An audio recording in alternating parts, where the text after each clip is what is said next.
Pessoal, falando aí da democracia brasileira, instituída aí pela Constituição Cidadã, né, conhecida como Constituição de 1988.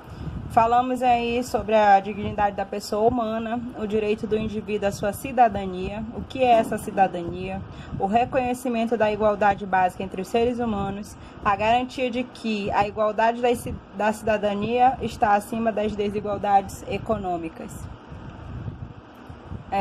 No artigo 4º do ECA, fala aí sobre a alimentação, direito à alimentação. Vamos falar sobre a liberdade, a saúde, o respeito à vida, o direito à vida, a dignidade, a cultura, o lazer, a profissionalização e o esporte. Então, todos esses direitos, né, ele vem a ser dever da família, da sociedade e do poder público, né? Esses 3 pilares aí são responsáveis por assegurarem esses direitos, né? Porque são vários direitos às crianças e adolescentes, né? Com absoluta prioridade. Então, vocês vejam que eu coloquei aí errado a palavra prioridade, mas já sabe que é prioridade.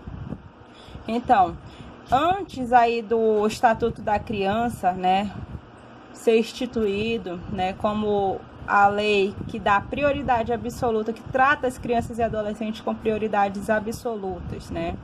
A gente tinha aí uma política para tratar essas crianças e adolescentes como a margem da sociedade. A gente vai ver isso num outro slide. Então, quais esses direitos aí? A vida, a saúde, a alimentação, a educação, lazer, esporte, profissionalização, a cultura, a dignidade, respeito à liberdade, a convivência familiar, comunitária, aí nas formas da lei. Além de colocá-los a salvo de toda e qualquer forma de negligência, exploração, discriminação, violência, crueldade e opressão. Antes, como eu falei para vocês anteriormente, nós tínhamos um código chamado Código de Menores. Era a doutrina que vigorava no Brasil para tratar a situação irregular do menor, né? Esse código aí, ele é mais ou menos de 1979, em que só se vê a criança em situação de irregularidade. Então, significa pensar que quando essa criança ou esse adolescente ele erra, a gente só tem que criminalizar, né? Ele não tem direito a nada.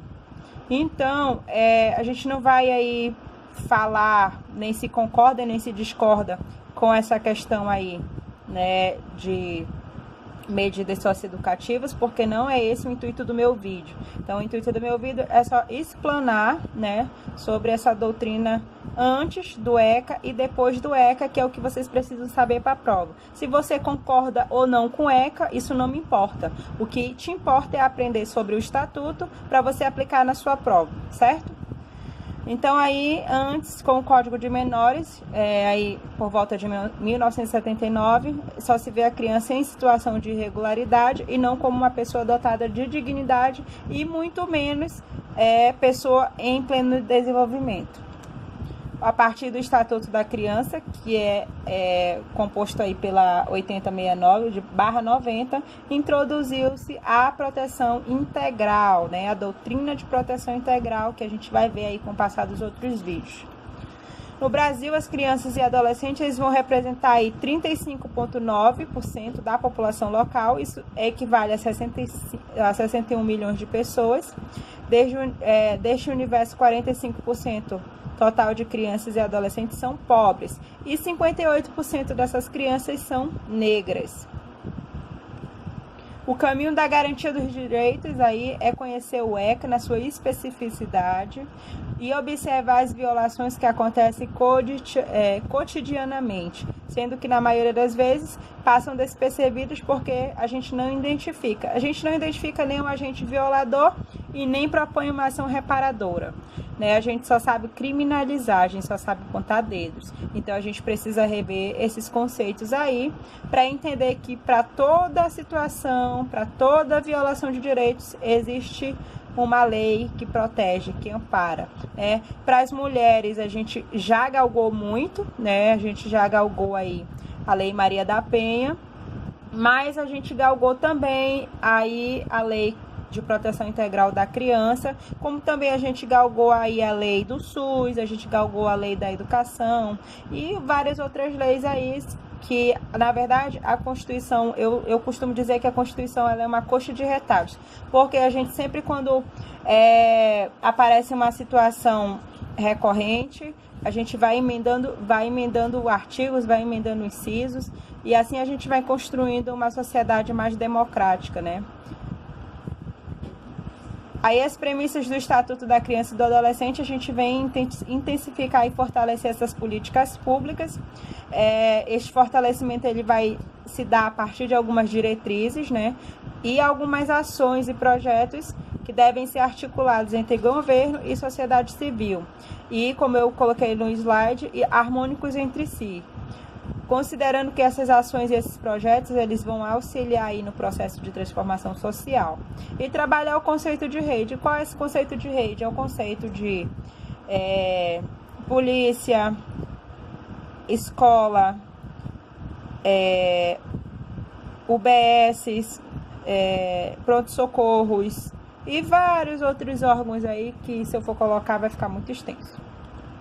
O ECA institui alguns órgãos responsáveis por zelar pelos direitos da criança e do adolescente, né, que são alguns conselhos de direitos. Tem um Conselho de Direito da Criança e do Adolescente, o CMDCA, ali no Parque 10. Então, caso você saiba de alguma violação de direitos, você pode também estar recorrendo a esses conselhos, ou você pode estar indo diretamente nos conselhos tutelares, né?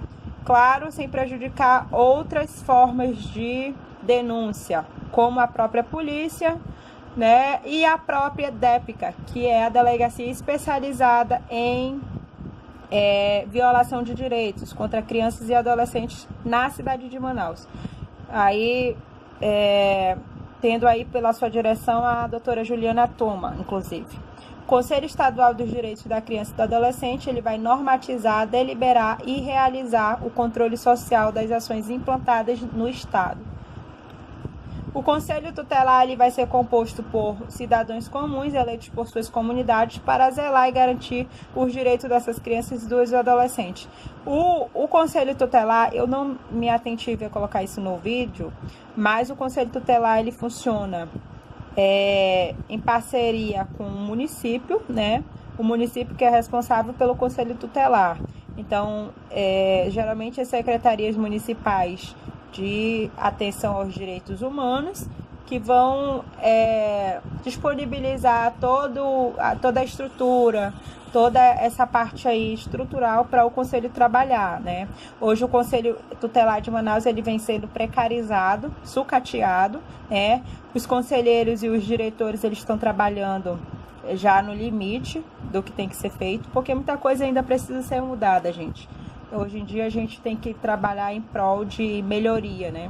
Melhoria não só para os conselheiros, mas também para a efetivação desses direitos aí dessas crianças. Crianças aí que são vitimizadas, que são violadas sexualmente, que são vitimizadas por violência domiciliar. Geralmente o agente causador disso está dentro do seio da própria família.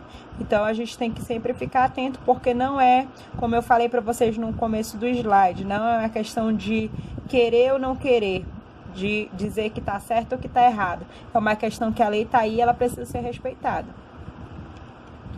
Alguns lembretes importantes aí que eu sempre gosto de colocar. As pessoas são livres, né? O pensamento é livre, o corpo da gente é livre, nós somos detentores de liberdade. Então, o risco do fanatismo e do determinismo social, né? Como eu já falei para vocês outras vezes, aí a gente tem alguns pensadores aí que vão falar de vários contextos sociais aí. O risco de preconceito da falta de respeito às diferentes configurações familiares e modos de viver. Quando eu falo diferentes configurações familiares, eu não vou me ater à Bíblia. Não é isso que eu estou falando. Eu estou falando da gente se despir de preconceitos, né? De coisas que a gente preconcebe na nossa cabeça e nos impede de abrir a mente para outras coisas. Então, se eu não sou homossexual, eu tenho que criticar quem é? Não, eu não tenho que criticar, isso não cabe a mim. Quem tem que achar que está certo ou que está errado é ele, porque ele é um sujeito livre, um sujeito dotado de direitos. E eu não tenho que me ater a isso e apontar o dedo para o coleguinha e dizer que está certo ou que está errado. Isso não cabe a mim e não cabe a vocês também. Então, é a necessidade da gente trabalhar a capacidade de acolhida, escuta e empatia. Quando eu falo necessidade de trabalhar essa capacidade de acolhida, quando vocês forem assistentes educacionais, assistente de alunos, vocês vão saber de situações de violação de direitos. Aí vocês vão ter que saber se vocês vão fazer o certo ou o errado, se vocês vão fingir que não viram ou se vocês vão fazer o certo. Então, aí vai ficar a cargo de vocês. A necessidade de acreditar nas fortalezas da família, né? Acreditar que a família é a base da sociedade, mas não é a família só monogâmica, né? Aquela família que ela vem sendo instituída desde as bases da sociedade, não. É a família como um todo, como eu falei, outras configurações familiares, né? Eu posso falar de configurações de adoção, posso falar de famílias que geralmente o pátrio poder, que hoje não existe mais pátrio poder, né? É poder familiar. Ele fica a cargo da mãe, que é chefe de família. Algumas famílias, a gente sabe que a maioria das famílias hoje, né, atualmente, elas não têm o pai inserido no contexto social, no contexto familiar, e a gente precisa entender que isso faz parte também dessas novas configurações de família. Então, eu gostaria de agradecer a vocês pela participação no vídeo e eu espero que isso colabore com a aprovação de vocês. Gostaria de pedir que vocês compartilhem com seus amigos e deixem aí o like e o comentário de vocês no que a gente precisa melhorar, tá bom? Obrigado!